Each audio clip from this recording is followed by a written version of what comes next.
I'm gonna be honest, I didn't have Expedition 33 on my radar at all. I don't remember hearing anything about it or seeing any trailers. It sort of just popped up out of nowhere. Then some of my friends started talking about this game, and then I saw the scores I started getting, and I had no choice but to try it. To give some additional context, I don't play many turn-based games. Outside of Persona 5 and Final Fantasy, turn-based games are not what I'm checking for most of the time. Even still, I'm a lot more open to them nowadays. However, the way this game does its gameplay is absolutely incredible. So let's talk about it. Getting straight into the gameplay, you're playing in a third-person perspective for the entire game. You're able to run around these wide open areas that have different branching paths that you can go down for various reasons. Inside the paths could be enemies, hidden items, or other collectibles. This is pretty much the case for every part of the world. Once you run into an enemy, that's where it gets interesting. There's enemies littered across each of these areas, and upon encountering them, you enter battle, with everyone appearing next to each other on the screen. If you played any turn-based game before, then you already know the general vibe of the gameplay. You perform actions with your party, then the enemies do the same. Rinse and repeat, and you'll have a completed battle. But what this game does differently is how all of that functions. So you have your party and you have a couple of actions to choose from. You can either attack, use an item, use a skill, or skip your turn. Attacking is just as it sounds, you hit the opponent. The others are self-explanatory as well, except for the skills. These skills are what makes the combat really addicting and fun to understand. Each character has a skill set that varies based on their individual playstyle. For example, I'll use a character named Verso that you meet in the second act of the game. This is by far my favorite character in the game to use. His playstyle is based off a ranking system. He will start at a low letter like D or something as you attack, parry, dodge, or use a skill that will fill until you unlock the next letter. This happens all the way up to S, so kind of like Devil May Cry with their whole ranking system of combos. Once you get to rank S, his attacks are a lot more powerful and do way more damage. But there's more. Within each skill, there's ranks that you can see when selecting them. If you are at the rank that a certain skill has, you will do more damage with that attack at that time. So as you're trying to increase your rank, you'll still be able to utilize the lower ranks at the same time, allowing you to deal extra damage even though you're not S rank. And this is just for Verso's character. Each of the other party members have their own playstyles that make them unique from the others. This makes choosing your party members really difficult because everyone is so much fun to use. Even still, once you get a grip on how each character plays, you'll naturally gravitate towards some over the others. Moving on from skills, you might be thinking, what's the defense like? Well, that is actually a good question, as that's broken down into two areas: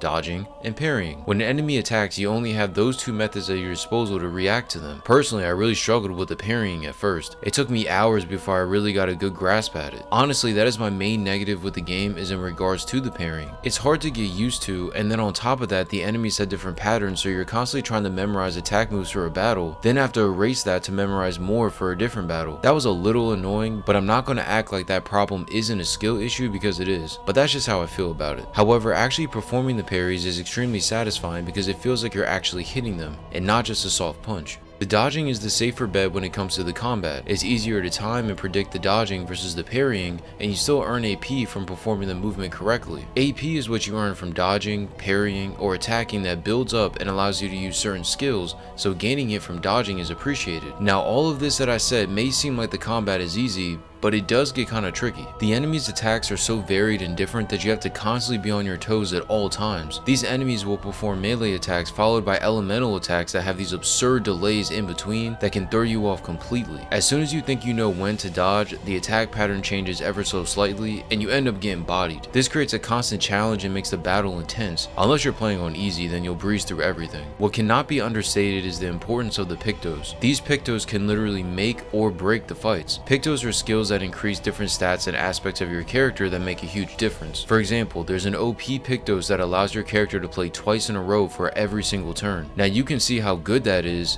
but it actually gets better. You can level up the Pictos so you don't have to have it equipped to one character and instead add it to everyone across the entire party. So this means that you could have all three party members have 2 turns every time their turn pops up. It's insane. And that was just one Pictos.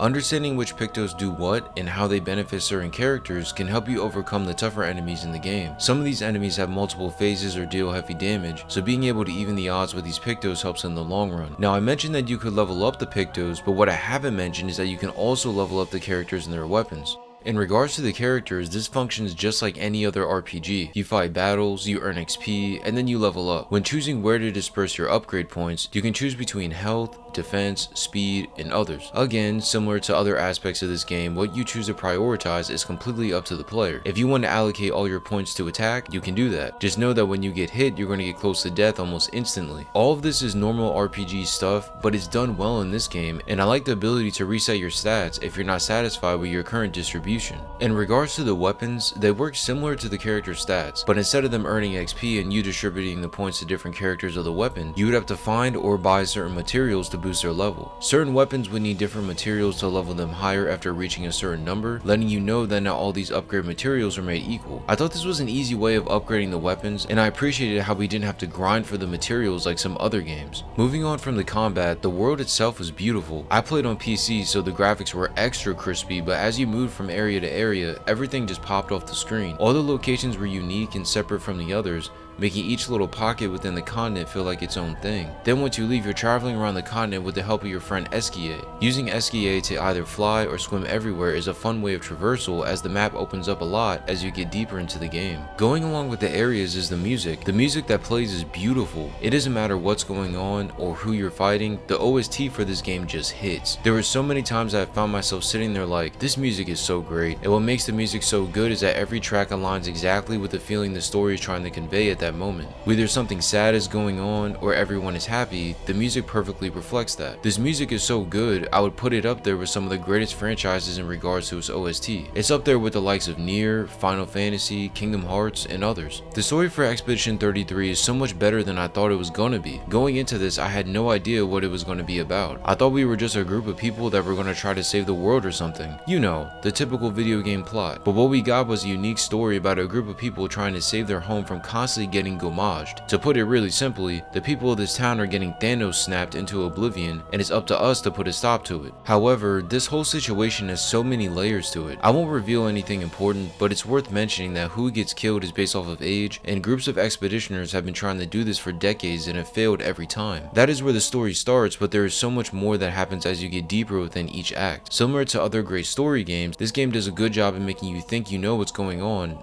until you don't. There's a whole bunch of plot twists and turns along the way, but what impressed me the most about this story is what was hiding underneath the initial setup that I already described. Once you finish the game, you'll know exactly what I'm talking about. There's so much more to this story than what's revealed to the player early on. And yes, you can say that about many games, but this game hides it so well. It's like, alright, we need to go here and do this in order to achieve our goal. But then everything gets muddied up. Like, where does this person come into play? Why are they doing this? So does this mean this outcome, or does it mean something else? So many times I found myself questioning what was going on, trying to really grasp things as they were happening. Usually I didn't realize what had happened until after it happened, because trying to read through the lines and figure out the deeper plot hidden within is almost impossible. Another important thing about this story is that the devs did a great job in making me actually care about the characters. I think it's very hard to get people to care about people they've never been introduced to, which makes sense because this is the first game in the franchise. As you meet more characters, you saw their relationship with the others grow and understand why they acted the way they did. And speaking of character relationships, this game had a mechanic that I wasn't expecting. That mechanic would be relationship levels. It's pretty much the same thing as bonds in Persona, as by interacting with characters outside of the normal gameplay loop, you're able to increase the relationship level. At first this seems kind of pointless because you don't get anything for doing it, but as you keep doing it over and over, you will unlock a gradient attack for a specific character.